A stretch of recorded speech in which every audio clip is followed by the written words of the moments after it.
OMG, baby, tell them.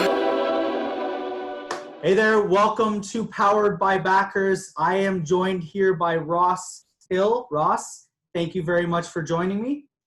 Oh, it's a pleasure to be here. I'm excited about being on your show. Perfect. So I think you might be our first true American on the show. So primarily, we're based in Toronto, but you are in Oklahoma City. You said you were in, what was the suburb? Edmond, Oklahoma. Edmond, Oklahoma. So a suburb of Oklahoma City. So welcome. So I'll give you a quick little bio background here. So you are a retired banker, 40 years, 30 as president and CEO. You founded Bank 2. I'm just sort of going through here, which in 2002, and built it into the #1 earning community bank in the country in 2009 and #3 in 2010. Top 15% of all banks in the country based upon earnings versus risk in 2016. #1 bank in the country making home loans to Native Americans in 2015. U.S. Department of Commerce access to capital for minority business in 2016. Top workplaces in Oklahoma, 7 consecutive years. And then today you own and operate an executive coaching firm, CEO to CEO, coaching some of the nation's top executives. You're founder of a nonprofit, is it Edify Leaders, that provides coaching to over 80 pastors. And you just mentioned that you've written several books, and you want to talk about one that maybe we'll jump right into that. That sounded like a good jump off point. So welcome to the show, Ross. Thank you very much for joining us. I don't know who wrote that resume, but it's pretty good to me. Yeah, somebody sent it over. So that's you in a nutshell, I guess, right? Making me look good. Yeah, well, there you go. I'm sure you've had an illustrious career. So let's jump right into it. You mentioned you're writing a book. You don't have a title for it. Maybe we can come up with a title. I'm really good at brainstorming and coming up with really succinct and to the point titles, if you will, or branding specifically. So maybe we can tell me a little bit about it, and I'll give you some title ideas. But tell us what you're doing. Yeah, what are you doing right now? Well, the book is titled, well, it's not titled, as we discussed, right. But the book's about my experiences as an executive coach. Little did I realize that most executives have trouble with their banks and bankers because they don't interview the bank and the banker. They see the name bank on the building, and they go in expecting the bank to be able to take care of their needs, not realizing that banks specialize. Some banks specialize in real estate, which is what we did, and small business lending. Right. If you're in Oklahoma and you're an oil and gas company, you come to Bank 2, the answer is going to be no every time. Right. We didn't understand the oil business, even though we're in Oklahoma. So the book's all about how to discover the banks that you should go to, and then how to interview your banker. Just because the bank does oil and gas doesn't mean the particular banker you're sitting in front has any experience doing it. Right. It's important for you to have success. And then I tell them keys about how to maintain that relationship and how to build that relationship so the bank will be there in days like this when we're facing difficult financial times. Right. The bank will stay in your corner.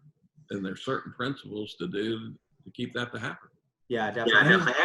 Oh, sorry. Just turn off maybe you won't be able to hear me. Can you hear me? Is the echo there? Yeah, okay. It kind of got a bit of feedback. Okay. So it's interesting. We obviously are a different sort of type of funding option from the traditional banks. And we say, which is often true for a lot of early stage startups, banks literally say no, across the board, because either they don't understand the business, like you said, or maybe they're not going to the right bank who has an understanding of that niche. Is what you're kind of saying, is that it's not just a flat no, although I would argue in Canada we have 5 sort of major banks. the TD, the BMO, RBC, CIBC, and I'm probably going to leave the last one, Scotiabank, right? And so they all primarily do the same sort of cross the board banking. And they're looking at, certain parameters when they're looking to a small business or early stage business. And if you have zero revenues and it's very difficult to explain maybe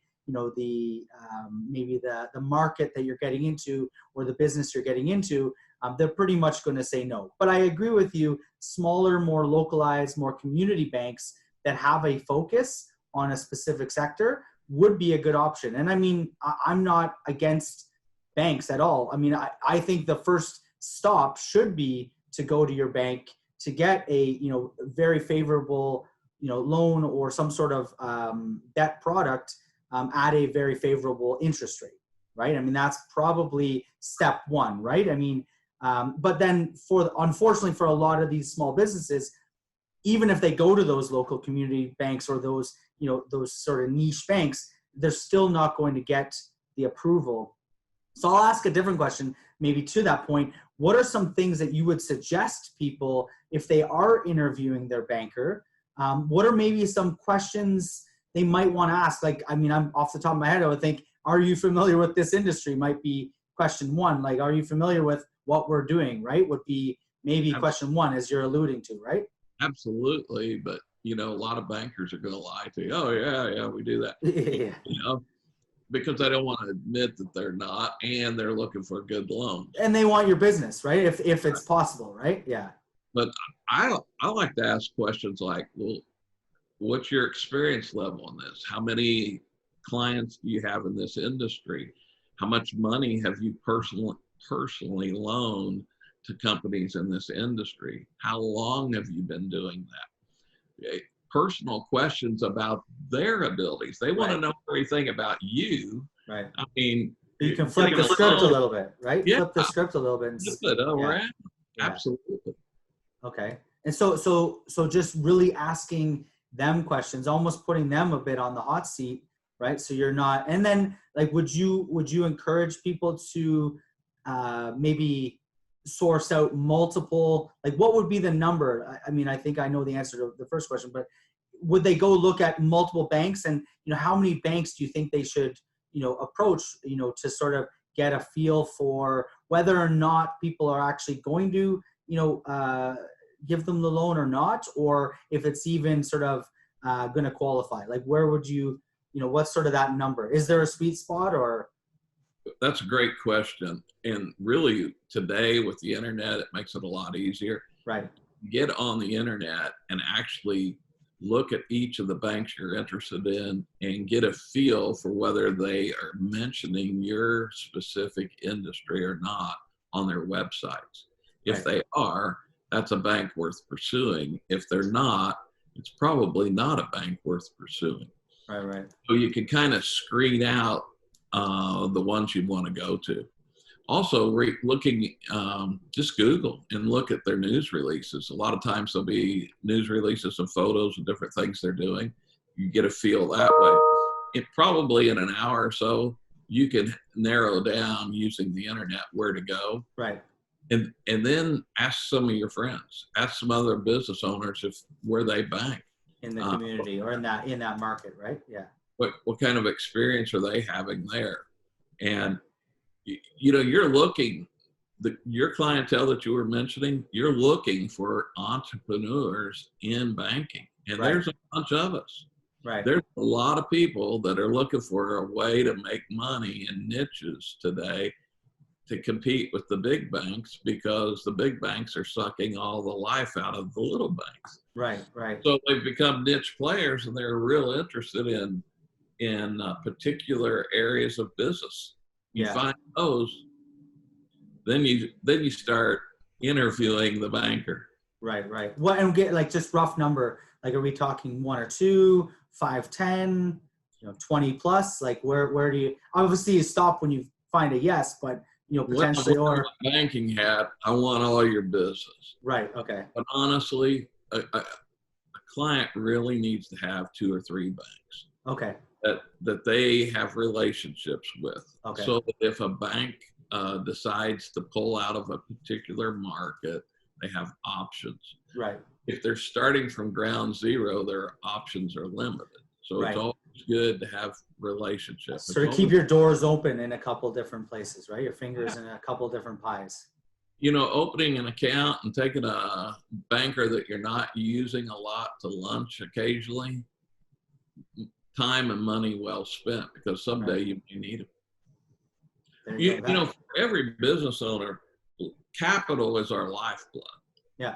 And cash flow, capital. Banks get in trouble, and there's different reasons they decide to go forward with a business relationship that may have nothing to do with you. And if you've got all your eggs in one basket, you may find it really difficult to move.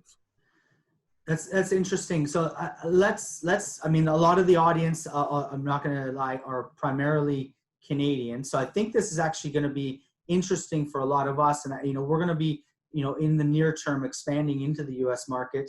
Knock on wood.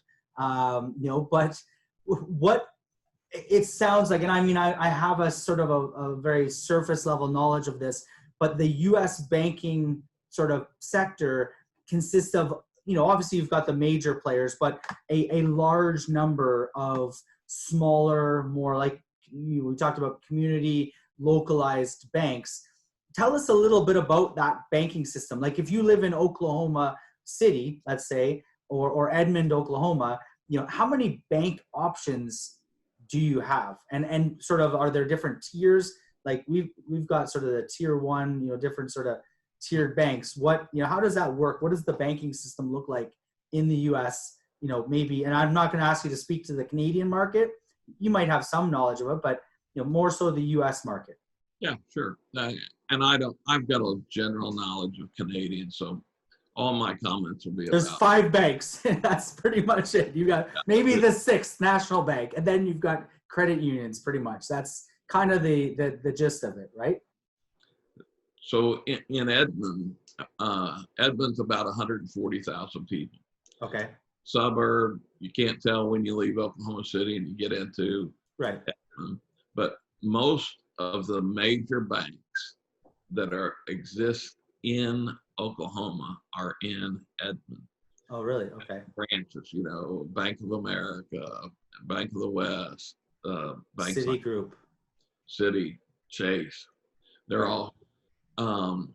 Then all the regional banks, like Bank of Oklahoma, Bank First, banks like that have Arvest, MidFirst. They all have offices in Edmond. And then there's a handful of local banks like Citizens Bank of Edmond that's been around for over 100 years before statehood. Wow. Valor Bank, Prime Bank. Those are local owned banks. And Prime Bank just announced a sale to a credit union of all things. Okay. That banker's going to lose some of his banking friends, I think, because right. the competition between banks and credit unions are stiff. Right. You have a lot of options in Edmond, and all the credit unions have offices here. Right. That's interesting. So you just literally, I mean, I wasn't counting to a T, but you basically named in a 150,000 population of 150,000, space, you've got 12 to 15 banks, give or take, not including credit unions, some of which are so local, they were literally named after that suburb like that. So that's, I mean, I can't imagine, like how many people would bank at, I think you called it Citizens of Edmond, or what? Citizens Bank of Edmond. Yeah. How many people would they, like how many banking customers would they actually have at that bank? They're the #1 community bank in Edmond. Maybe Kirkpatrick is bigger than them. Kirkpatrick, I think about twice as big as Citizens, but Kirkpatrick, a lot of their business comes from other states, but they are a bank. Okay. Citizens, most of their business is right here in Edmond or surrounding areas. Yeah. So there are banks like that in, that's like very interesting. I don't know if the people out there watching, I find it interesting that I live in arguably a part of Toronto. I couldn't imagine there being a, Bank of Scarborough, or a Bank of Mississauga. I just, it's kind of interesting, and that they would service primarily that small sort of region. I mean, Scarborough's got 600,000 people. Mississauga's got 600,000 people. So in theory, you're saying that that would be a feasible business opportunity in that marketplace. When I got into banking years ago, Oklahoma had what we called unit banks. We had 695 unit banks. Wow. Yeah, today there's a little less than 200. So there's been a great, huge consolidation. Right. But still in Edmond, there are 4 local banks. Wow. And that would be true in every city, town, like sort of major center across the U.S.? No, some states don't have as many unit banks. Texas has the most, I believe. Okay. California has a lot. Right. But when I got into banking and there were 695 in Oklahoma, there was about 10,000 unit banks in America. Okay. And the unit banks are really the backbone of what helped capitalism in America, because they were willing to take risk and chances that much larger banks weren't. Right. And so the unit banks were the backbone to the communities, Yeah. and provided capital to small communities for them to grow and prosper. And they still do that today. Citizens Bank of Edmond, it has almost virtually given new birth to downtown Edmond. They have an event once a month. It's called Herd on Herd. And their Herd Street is at downtown Edmond. Okay. But it's a street fair. It's food trucks, music, games, all kinds of things once a month. Wow. They breathe life. They're averaging like 30,000 people an event. It's amazing. Yeah, So they really are, I mean, I hate to say it, and I actually bank with these banks here, so hopefully none of them are watching, but the Canadian banks, are less community, as much as they try, and they do a great job. And so if any of you are watching, you do a great job. We want to continue banking with you, but it seems like, yeah, if it's very local to that community, they're going to put their all into that community, and sort of there's they give and take, right, between the community and the community bank, right? So that's actually really, I think, good to hear from an entrepreneur. I'm an entrepreneur. I've started businesses, and I've gone through on again the Canadian side, the trying to get the speak to the banker. It's very less. There's not a lot of personal interaction there. There's no taking a banker out to lunch. I don't think that works in the Canadian market. It's a much different environment. So let's sort of transition that. So I think it almost is like a bank is in and of itself sort of a venture, right? Sort of there's a banker or somebody, an individual who starts that bank maybe 100 years ago, but more recently, I'm sure banks start. Tell us a little bit about that process, because I think that sounds like an interesting process. You've gone through it yourself. In 2002, you founded Bank 2. So what is that process of starting your own bank? Like, I think that's kind of mind-blowing from a Canadian perspective to say, I'm going to start my own bank. But tell us about the thought process and what's kind of required, maybe from a regulator standpoint, or, just, the technicalities of starting a bank. It's almost awkward to say starting a bank, but go ahead. Tell me a little bit about that and how you got into Bank 2. It's been awkward in the United States for the last 10 years or maybe 15 to start a bank too. Okay. Because it requires a lot of capital. Right. And today, most metropolitans, the least amount of money you could capitalize a bank with would be $15 million. Okay. Really large metros, it'll take $20-25 million of upfront capital, hard, cold cash invested in the entity. Right. So let's take us just to touch on that. Where would that access to capital come from? Would you go out and get investors, or would you get depositors? No, it's investors. They become shareholders of the bank. Okay. They own the bank. Right. They put their own money in to buy stock in the company. To be lent out or to be used as your float, essentially.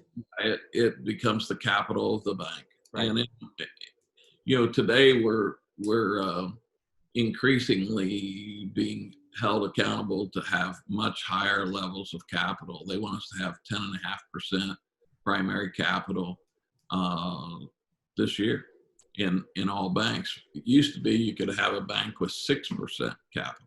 Right. They were trying to make the banks stronger and better able to withstand storms. Right. So you go sell stock. You find investors that are willing to put money in, and it's a long-term game. It's not a short-term game. Right. You buy and you hold, and the more you own, the more likely you are to be one of the directors of the bank. So in a community like this, most of the shareholders come from the community, their business. They're doctors, they're dentists, they're newspaper men, they're advertising guys, they're manufacturers. They come from all sectors of the community. And they put their capital in and they become shareholders, and some of them become the directors of the bank. So is it privately held, or would they be public companies? Most are private to start with, and many turn public as they grow. Right. It really depends on the mission of the bank. If you want to go nationally, you're going to have to go public. If you want to go regionally, you're probably going to have to go public. Right. It's interesting because that's kind of what we preach. If you mentioned you watched some of the videos. We talk about the fact that having that community sort of backing, right, backers, right, that will then support the business as users of the business, right? So if you've got the local community, you mentioned the doctors, the lawyers, the local business owner are sort of invested in the bank. They're also going to use the business, talk about the business, word of mouth, promote the business, the bank in and of itself, right? So they become its greatest kind of asset, from a marketing and promotion perspective, right? That's all true. The only thing is, as a director and as a shareholder, there are limits to how much you can use the bank. Okay, so. But in general, you're exactly right. And they bring their families, they bring their friends, they bring business partners. They talk the bank up in the community, and the bank grows. So it's funny, we have a quote on I think it's called Monzo was the bank that we've used the quote from. They're US. So would it be feasible right now to use a model like equity crowdfunding to launch a bank? You're essentially saying that that's kind of what you're doing, but more in a very structured fashion where you go out to thousands, maybe tens of thousands of investors, like local retail investors. Rather than going public, you can go out to retail investors. They can put as little as, say $100 in. Now they hold shares, typically non-voting common shares in that business. And now you've got, the entire community potentially, or, region, or, if you wanted to go sort of statewide or national, you could have that, kind of influx of tens, maybe hundreds of thousands of investors. I don't know of any bank that's been capitalized through crowdfunding. Well, the one we quote is Monzo. So there is one, I know of that at least, but that's something I'd love to look into a little further if that's a possibility. That's an intriguing idea. I don't know how the regulators would view that. I'd be interested in that, but. Well, the SEC allows crowdfunding, right? There's various crowdfunding regulations in both at the state level and nationally through the SEC. So the question would likely be, and I again, I have no clue, but you mentioned that shareholders may be restricted on their use of the actual service. So you'd have to just maybe understand that restriction, or what sort of, maybe it's a arm's length type of thing. But if you only own a few shares, I mean, you're technically still at arm's length. You don't really have any influence over the everyday banking. Obviously, somebody that owns 33% of a bank, they can't sway the interest rate as they put money, different sort of, they might have sway. So that might be a something that could be a loophole, but yeah, or something to look at. But yeah, I think it'd be interesting. If you're interested, let's look into it further. I'd be down to look into how we can fund or capitalize banks in the U.S. using crowdfunding on the Backers platform. It's an interesting question. I don't know, man. That's a lot of money to raise on crowdfunding. Yeah, you can raise a lot of money from a lot of people, right? So that's the idea. It's a large number of people. So let's jump to a totally different topic. Oklahoma. Are you a Sooners fan? Oh man. Or go. What are you, a football, basketball? Let's jump into sports. I'm a sports fan. I'm assuming you might be a somewhat of a sports fan. Are you? Yeah. I had 50-yard line tickets at OU for years. Okay, so you're a Sooners fan then. I have basketball seats too, and my kids all grew up going to OU sports camps, right. And they all became Cowboys. They all ended up at Oklahoma State. Oh. Oklahoma State has the greatest golf course in the world, Karsten Creek, and I joined there. So I bleed orange on the left side and red on the other. So you're kind of mixed. Where did you go to school? Did you go to OU? Ohio. So Did you you go to Ohio State or? No, I went to a small college in Ohio, but we've had a lot of fun playing Ohio State, and I've had a lot of fun rooting against them as an Okie. Yeah. I've lived in Oklahoma longer than I lived in Ohio, and so I've become an Okie. So what are your thoughts on the fact that they're basically canceling the NCAA season this coming year? Don't say that. It's not for certain yet. Oh, okay. But misinformation, what do you call it? Fake news. So I heard that they canceled the season, or maybe they're talking of it. When did I heard it on the news literally yesterday. Said that the NCAA has decided to cancel all sports, I guess, for the 20. I don't think that's been decided yet. Maybe it has, and I'm behind the times. But I watched the news last night. Yeah, I thought they had. Well, maybe they just announced they're thinking of it. But I mean that's kind of a pretty major. That's got to be a major kind of blow to, the communities, the players, everyone, right? Well, the universities. The university, the funding, like they're based on the funding of football. For sure. Yeah. And the backers, right? The what do you call them? The donors. The donors, yeah, exactly. The donors. Skybox people. Yeah, exactly, right? They're putting the money in, right? It's a big business, right? NCAA football, basketball, is huge business, right? I read where if they cancel it, I think it was the University of Iowa would go in the hole $40 million in the hole instantly. Wow. Because of the lost revenue from two sports, or football and wow.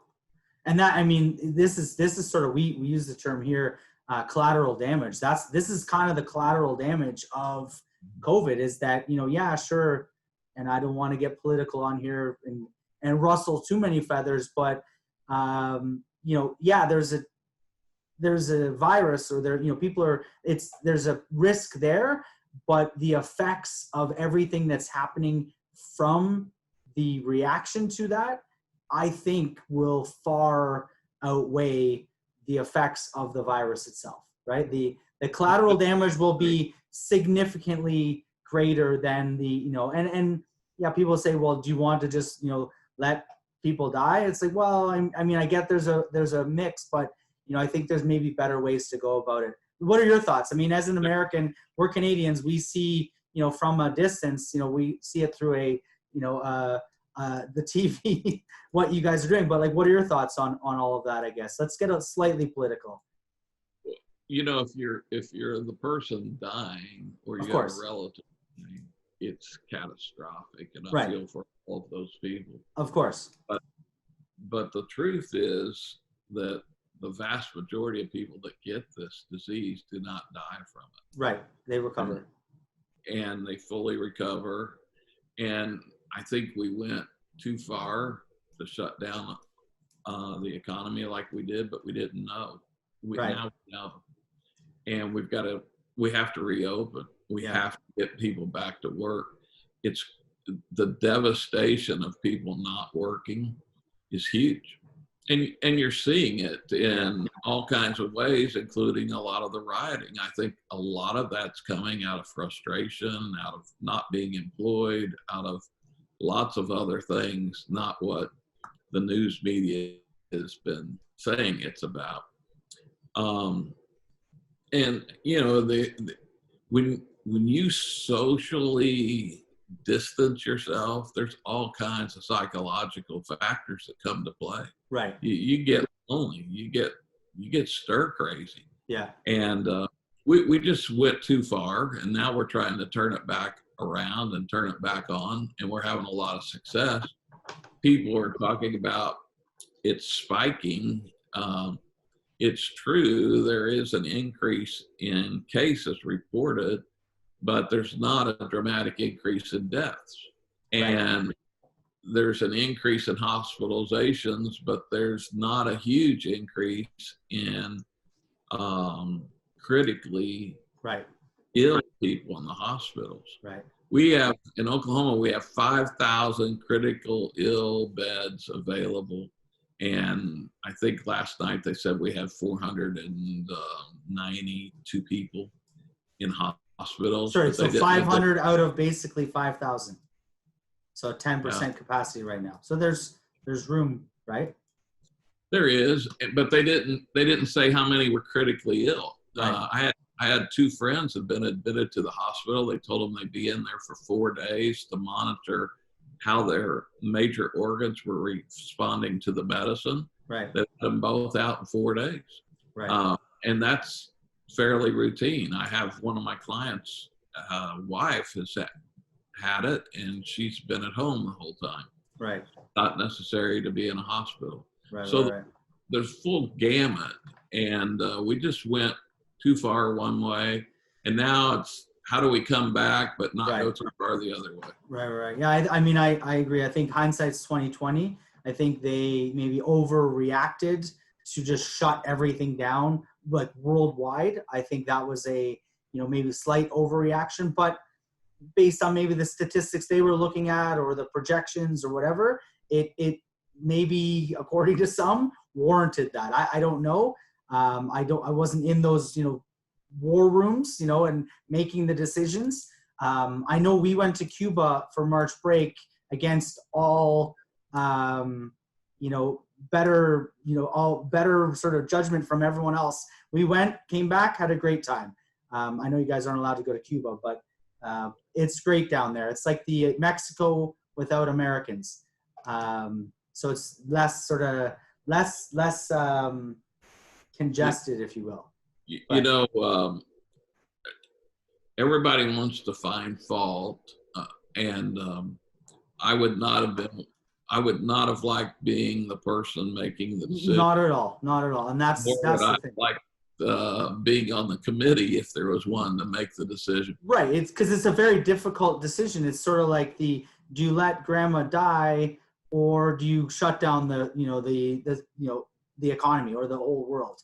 That was almost the debate, right? It's sort of, it was cut and dry. And I think, looking back on it now, the damage has been done. Now we need to kind of get back and regroup and sort of move forward. as a community. I agree with the social unrest. Obviously, I'll be a little controversial. I think there is some systemic, obviously, racism. I think there are some issues in both countries that need to be sort of dealt with. But I do think, I agree that a lot of the the reason maybe it came to fruition is because a lot of people are dealing with a lot of different things, and this has given them an opportunity to really step up. But I mean, you look at guys like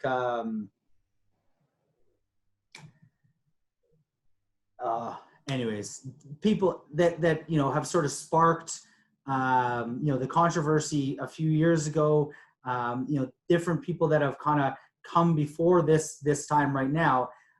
This has been a long time coming in across the world for that equality, I guess. But I also think there's a little bit of survival of the fittest at times, right? Is the other side of the economy of capitalism. It is a survival of the fittest. The best businesses survive. The best banks survive. Those that are able to withstand maybe downturns are the ones that will survive. So there's a lot at play here, I think. And I probably just touched on about 18 different political touch points but I know in the US there's a very strong divide between the two. As Canadians, I think we're a little more centrist and sort of can see maybe a lot of perspectives and aren't maybe as dug in to one or the other. But I think it's definitely, we've gone to a point where things have changed. People won't go back to the same. And I think it's the question maybe is, how do we move on? I don't know. Let me ask you that question. What's your take on how do we move on from this? What are your thoughts on sort of what are some of the next steps that you might think would be prudent for us to take as a whole? And Canada's the 51st state, arguably. We are sort of we watch 90% of our cable is US based. Well, I have lots of Canadian friends. I vacation in Southern California a lot, and I've created lots of friends, snowbirds from Canada, and I grew up. I was just gonna say, when you started saying that, I'm like, you do realize Southern California isn't in Canada, but then you threw in the snowbird part. But yeah, okay, yes. Yeah. But I coach executives, I coach pastors, and they're all trying to figure out what's the new norm. New norm, yeah. And there's this group of people that think, oh, we're going back to the way we were. We will never be back to the way we were. I said it. You can publicize it all you want. Nobody cares what I say. But it's just not going to happen. The new norm is what we make of it. What are the opportunities? Where's your heart leading? What opportunities do you see? Right. And we have to be proactive. We can sit back and let everything happen to us, right, and just say, woe is me, and this happened. Or we can sit back and go, hey, where can I take this? What's the opportunities? Yesterday, I had an incredible coaching event with an executive, and I just asked him two questions. The first question is, I said, what would you work on if you only had 2 days to work? And all your executives that are listening to this, get out a pen and paper. You only have 2 days to work. What are you going to work on? You don't get to take it home. That was the first move. Well, I'll just do that at home. No. You have 2 days to work.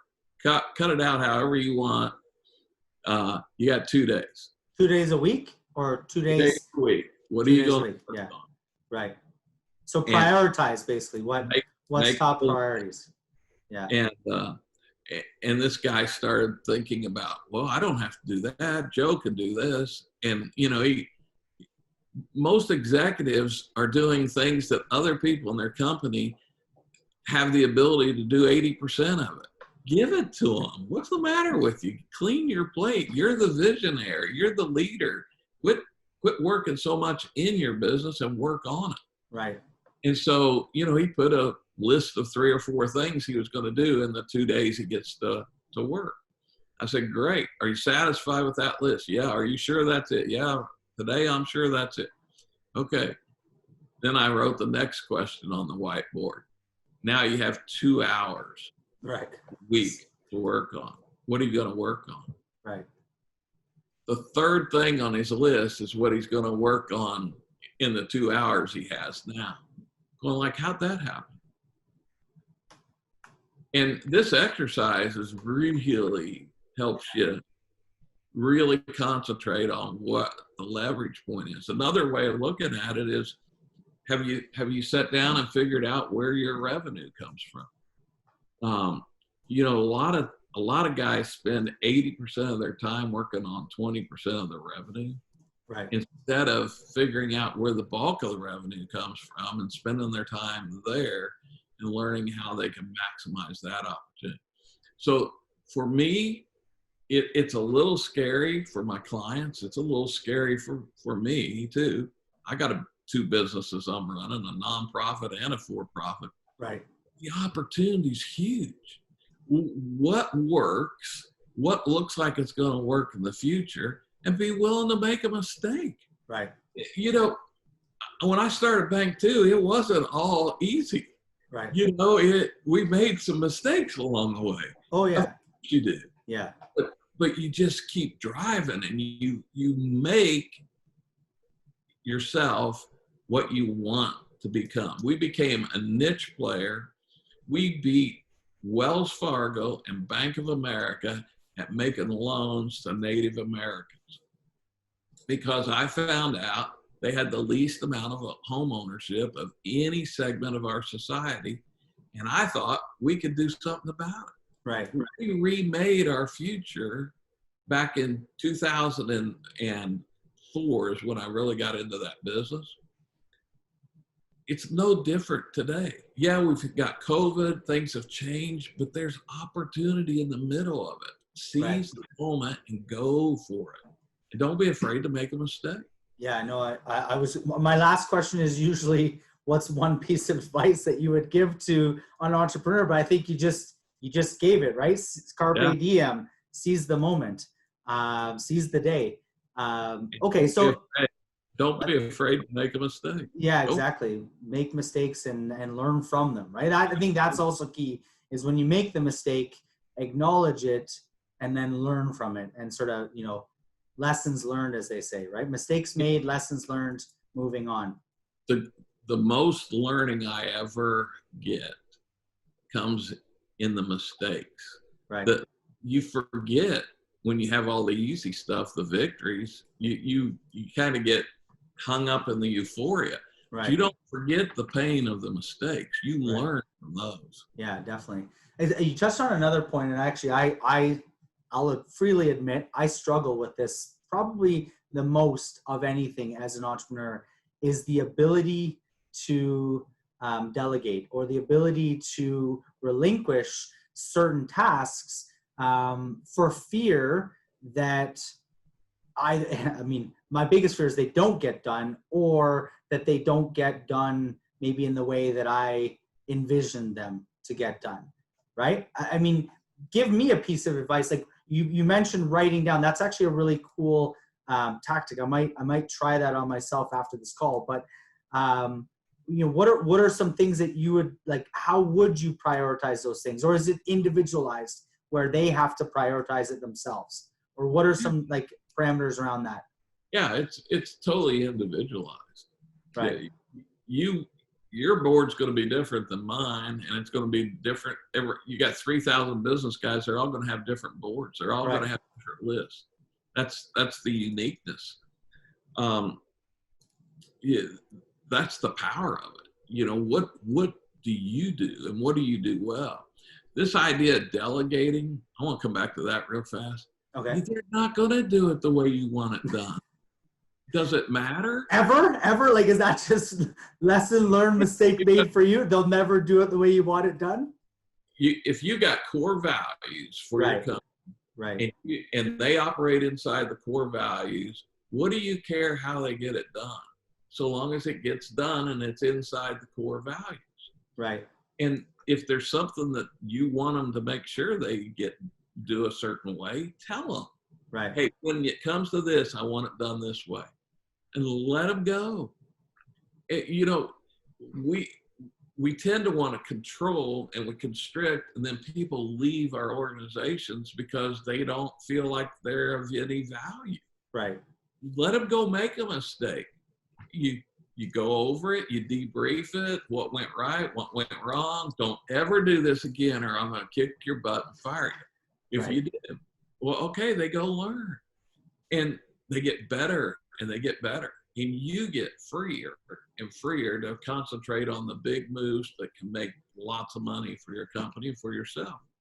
You're built. My mission statement has always been building better lives. If I can make your life better, some of your listeners better lives today after being able to hear this, man, I've accomplished my mission. Right. How we get there, you know. It's like they say there's a million ways to skin a cat, although that's probably not a good analogy. Maybe there's a 1,000 ways to get to the same same destination, right? So I was just going to say, how many different ways can I get to Toronto? Yeah, depending on which vehicle you use, you could fly, you could walk, you could ride a bike, you could drive a car, you could go probably any number of 1,000 different routes, right? Each way, each mode of transportation. I had this discussion with a guy the other day going to Washington, D.C. And he wanted to go on Southwest, has a flight, and he goes early morning, comes back late in the evening, and he wanted to go out that day, come back the next day, 2 days there.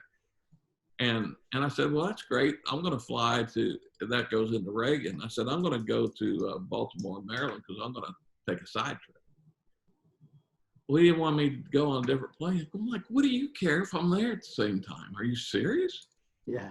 I mean, if I'm there for the meetings, what difference does it make? Right. You know? Yeah. But we get so controlling. It doesn't matter. How do you get to Toronto? You know, if he gets there on time and he accomplishes what he's supposed to do, it doesn't matter. Let him go however he wants to get there. We want to make it easy for them. They'll learn. They'll learn how easy it is. That's very interesting way. Yeah, it's sort of relinquishing that control with a specific target or task at the end and letting them get there sort of however they deem the best way for themselves. And if they make mistakes, they'll learn so that they don't make them the next time, or they'll learn from them. Yeah, if I don't want the guy to rent a Lear jet and fly to Toronto, costs might be a barrier, right? $1,000 to get there and back. Figure it out. Yeah, But, exactly. You know, you put the right controls in place, but let them figure it out. Right. And guess what? When they figure it out and they do a great job, you brag on them that they got it done. The next time that you want something done, it gets better. Right. That's really trivial. But what I've learned is that CEOs, as smart as they are and as much as they make and as good as they get, they still get hung up on control instead of letting people go. And the really successful ones, they learn that lesson. They learn that they don't have to make every decision. Right. And I think you brought up an interesting point too, that if you let them do it, they feel more valuable and they're more willing to maybe put in more effort, be more sort of bought into and then also make less mistakes because they are sort of have that sort of higher level of internal expectation of themselves because they've sort of bought into it a little more. Would you say that kind of, it's sort of like it's trivial, it seems trivial, but when done well, creates, so much more value. It does, man. And then you got something to brag about. Yeah. And build them up. And when you build people up, they want to go to the moon for you. Yeah, exactly. Cool. Well, I will ask it, even though we just kind of said it. We'll end it. Ross, I'm very thankful for you joining me today. Thanks again. We'll end it with one last question. I like to end it with this. Actually, we'll do two questions. One is, you've been home at COVID. What have you been eating? What's the go-to meal in Oklahoma? What should we, if we came to visit, actually, I'll do it a slightly different version. What would we want to come eat in Oklahoma, or in Oklahoma City or Edmond? Oh, you got to go eat Mexican food, and you got to go eat steak. Steak or Mexican food? Okay, Oh, yeah. There we go. Cool. And then we'll end it with the last question. One piece of advice to an entrepreneur. I usually say to a younger you, maybe you when you were starting out, what's one piece of advice that you would give to a young Ross Hill on the up and up starting out? Go talk to people that have done it before and take great notes. Learn at their feet, and then go do what you want to do. Go for it. There you go. Mentorship. Yeah. Perfect. Awesome. Ross, thank you very much for joining me. It's fun. I appreciate it very much. Thank you. Awesome. Enjoy your day. And thanks again for joining me on Powered by Backers. I will see you guys again. OMG, baby, tell them.